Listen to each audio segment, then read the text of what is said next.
जिनके पास में धन हो, रूप हो, सत्ता हो, परंतु विवेक ना हो, ऐसे व्यक्ति का पतन बहुत जल्दी हो जाता है।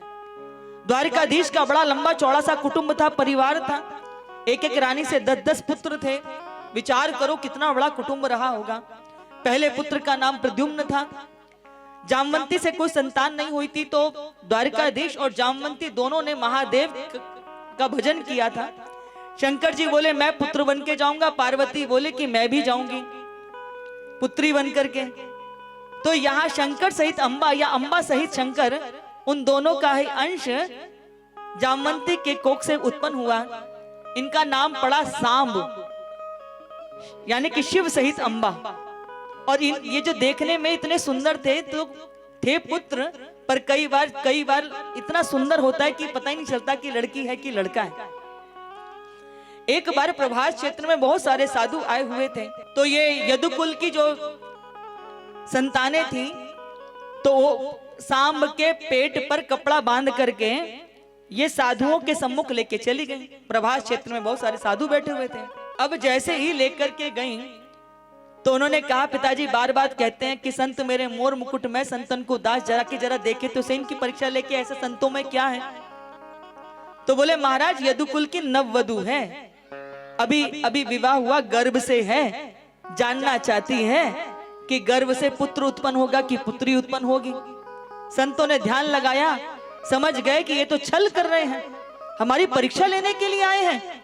बोले ना पुत्र होगा ना पुत्री होगी, गर्भ से मूसल पैदा होगा लोहे का, और उसी मूसल से संपूर्ण यदुकुल का संहार होगा। अब ये बालक तो घबरा गए, दाऊ जी के पास पहुंचे, बलराम जी के पास जाकर के बताया। बलराम जी ने कहा इस मूसल को पीस करके समुद्र में फेंक दो। पीसा तो एक चूर्ण बना लोहे का से, उसको समुद्र में फेंक दिया और एक छोटा सा लोहे का टुकड़ा छूट गया, वो एक मछली ने खा लिया।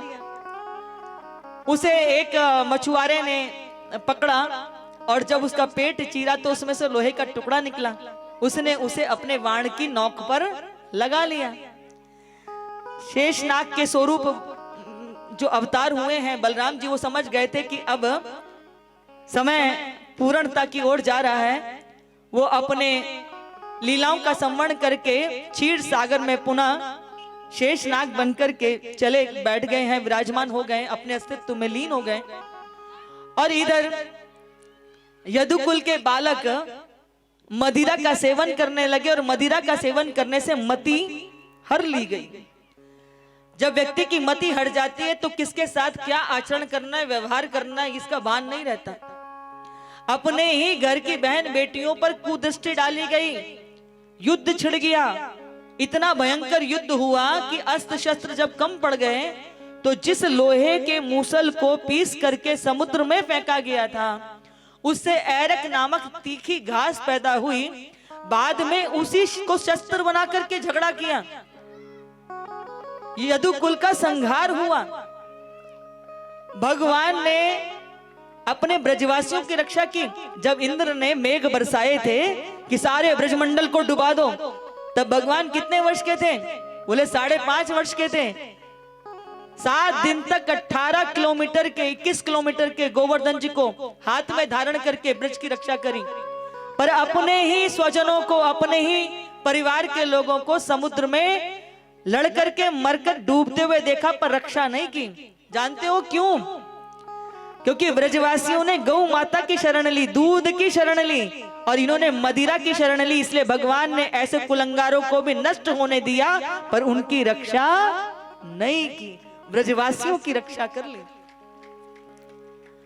इसलिए याद रखिएगा, जो शराब है ना, ये शराब पी करके जो घूमते फिरते हैं, कई बार तो ऐसी स्थिति बन जाती है कि शराब के नशे में नालियों में मुंह पड़ा होता है इनका। कुत्ता आके मुंह चाटता है तो सोचते हैं कि कोई इनका अपना प्यार कर रहा है। ऐसों की तो इज्जत की लानत मलानत कुत्ते भी कर देते हैं। शराब पी के नशे में एक एक हाथ के धक्का मारो तो 50 कला मंडी खामे। अपने धन का नुकसान, परिवार का नुकसान, बच्चों का नुकसान, और सोचते कि पता नहीं कौन सी फतह जीत के आए हैं, अखबार में इनके नाम छपवा तो बहुत बड़ा काम कर रहे हैं। शराब भगवान को स्वीकार प्रिय नहीं है, इसीलिए कलयुग का व्यास में द्यूतम पानम स्त्रिया सोना। ये जो शराब पीते हैं, जुआ खेलते हैं, पर स्त्रियां वैश्यवृत्ति करते हैं, वहां किसका? कलयुग का वास है। जुए में कलयुग का वास है। इसलिए भगवान ने अपने ही परिवार, अपने ही बालक क्यों नहीं थे, उनको भी मरने दिया, बचाया नहीं। जब भगवान अपने परिवार के लोगों की रक्षा नहीं करते जो शराब पीते हैं, तो आप क्या सोचते हैं हमारी सुध लेंगे? इसलिए जो शराब पीते हैं ऐसे लोगों को थोड़ा अकल ठिकाने पे लगाओ, ठीक है? उन्हें परिचय मत दो, समझाओ कि शराब पीना अच्छी बात नहीं है। और वातावरण भी ऐसा बनाओ कि जो शराब पी रहे हैं माहौल खराब कर रहे हैं। इसीलिए मैंने कहा कि केवल परिवार तक सीमित रहोगे तो बात बनेगी नहीं, पूरा गांव परिवार बन जाएगा तो माहौल सबके लिए सुरक्षित हो जाएगा। क्योंकि बहन बेटी बच्चे तो सभी के घर में है ना। इसीलिए हमारा धर्म बनता है कि हम संपूर्ण समाज को अपने साथ लेकर के चले।